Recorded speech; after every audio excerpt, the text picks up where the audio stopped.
Hey, John. Good to see you. Hey, Steve, welcome to my home here in Vancouver, BC. I love it, man. What a treat. I think we're having just a wonderful time, and boy, what an amazing thing that you're here in Canada. Last time I saw you was 7 years ago in New York City. We've been talking about me coming to Vancouver for how many years? Well, when I first met you was 1982, I think, and anyhow, so I guess what, 41 years? Only 41 years. We made it happen. Yeah, we made it happen. But you've been such an incredible host. I've been on the road all over the world, touring with the band Thor, and many times I've had to be the road manager as well as the performer. So I know what it's like, you know, when you go into a town, you want things to go smooth. Oh, it's been more than smooth. It's been amazing. And we listened to 4 CDs last night. Well, you know, I haven't listened to those CDs in several years.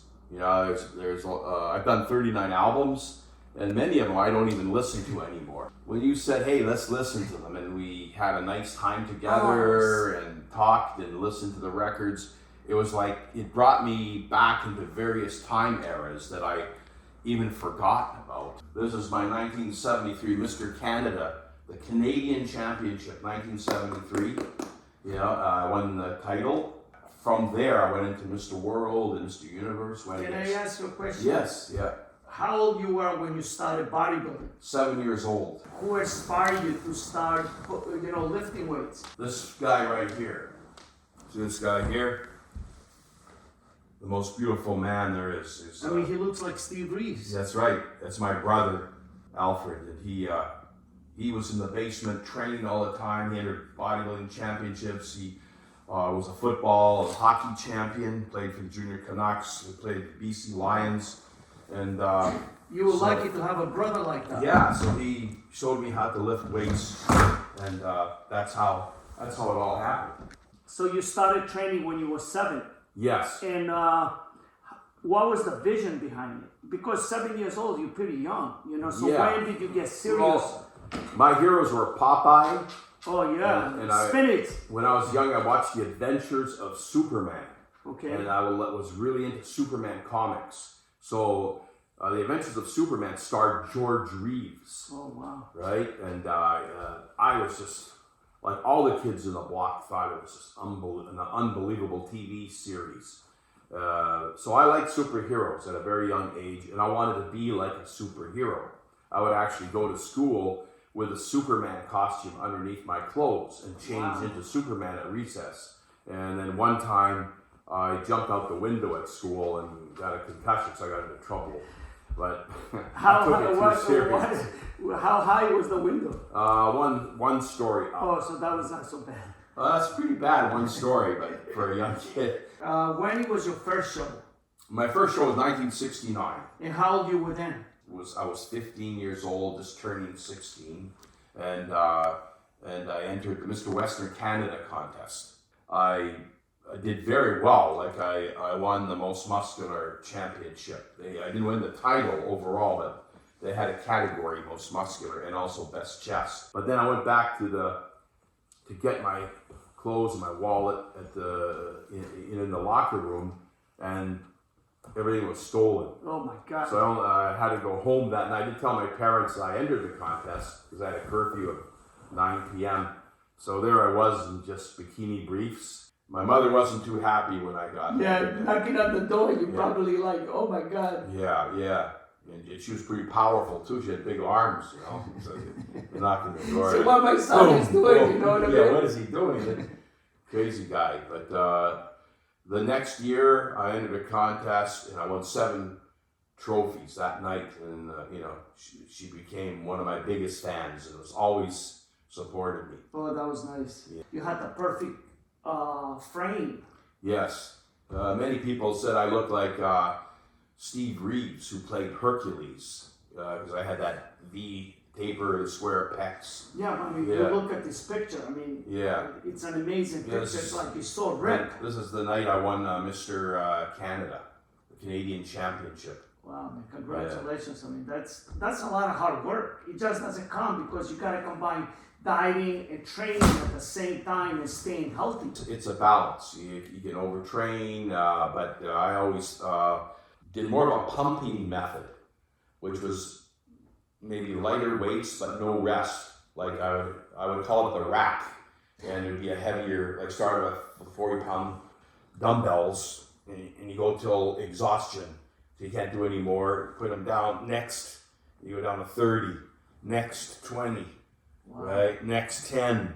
And by the time you get to 5, you can barely get the 5-pounders. Probably your arms. My arms are like boom, like that. So it's I believed you needed as much time in life. During the day, your time was valuable. So I only allotted a certain amount of time to be in the gym. And that's smart. Yes, and I tried to max the most of the time that I had in the gym. So I would have half-hour workouts. Yeah, you competed against Lou Ferrigno, Arnold Schwarzenegger. That's right, yeah. I would love to hear some more of the stories. Yes, Teenage Mr. America, 1971. I flew to New York and competed against Lou Ferrigno. And how old was Lou Ferrigno at the time? He was like a year older than me. Okay. And Arnold? Yeah. Well, Arnold was about 6 years older than me. Okay. Yeah, but in that's a big difference in bodybuilding, you know what I mean? Yes. But by 1971, Arnold was already in the Mr. Olympia. He was winning Mr. Olympia in 1971. So I was still, years behind him. Yeah. But then again, Louis was coming up and his father was training him. And I remember talking to the family at that time and getting to know them.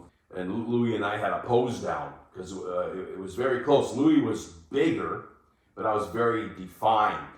He won by half a point. Wow. It was a close call. So you were there, you made him sweat. 1971, Mr. Teenage America in New York, yeah. And I vowed that I'll be back again, right? And I did come back to New York and go into Mr. World. I went to fly to Switzerland, Geneva, Switzerland, and compete against Lou Ferrigno again.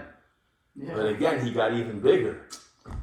But I remember in the contest in New York, Arnold Schwarzenegger, he goes, Mikl, your calves are too small. You will not beat me tonight.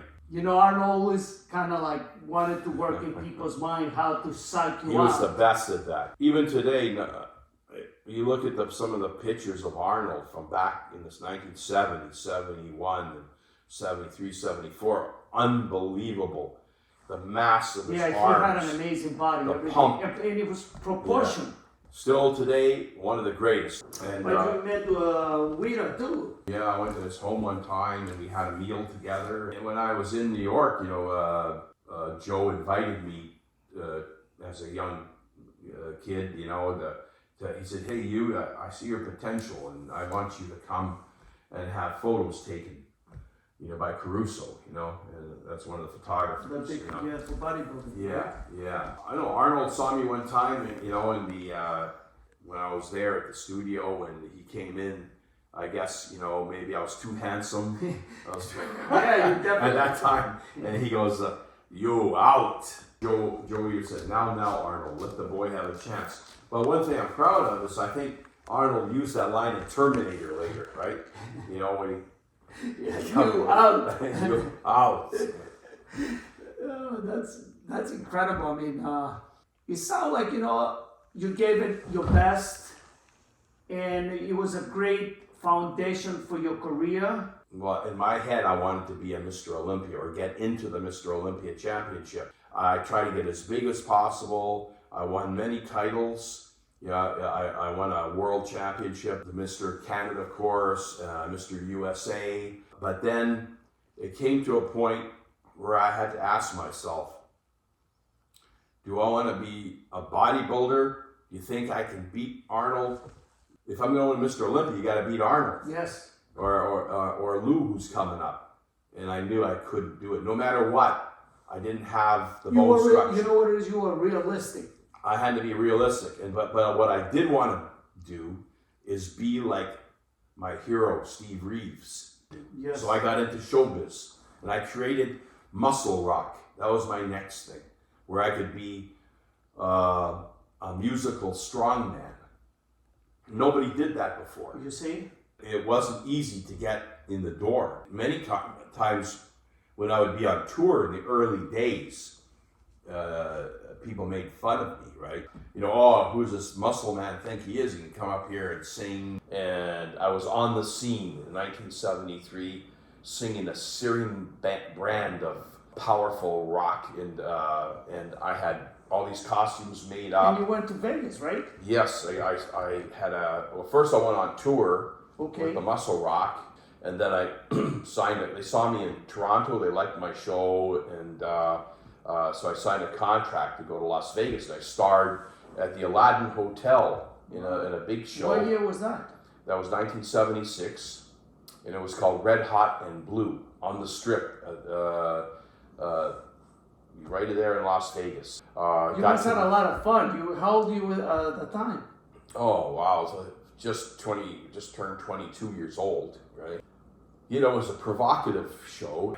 I wore this glitter outfit, and in the Red Hot and Blue was the bicentennial for America. So I played the heroes of America. I played Superman, Elvis Presley, Paul Revere. There was one time where I played Superman, and they put me on a cable, and they said, this cable will hold a 1-ton truck. You have nothing to worry about. And I said, are you sure? Okay. So I was singing. I'm singing a song, and I'm flying over the audience, you know, and the cable breaks right before I hit the stage. Boom on my ribs, and I could hardly breathe, you know, like. Oh, well, and don't forget to show the jacket you used to wear in Vegas. Oh yeah, yeah. When I was in Vegas for the show Red Hot and Blue, you know, I had this that's Vegas style. You know what I Las mean? Vegas. You know, got the collar up here. Like I said, I played the heroes of America for the bicentennial, and Elvis, of course, was a great hero of America, and I got to do a sort of an Elvis show. And then my big break was when Merv Griffin says he wanted me on the show, live from Caesar's Palace. So this was my, you know, like to me, like I was always enamored about and awed by the Beatles on Ed Sullivan's show. That was a big thing to break them into America, and here was my chance to go on Merv Griffin live from Caesar's Palace.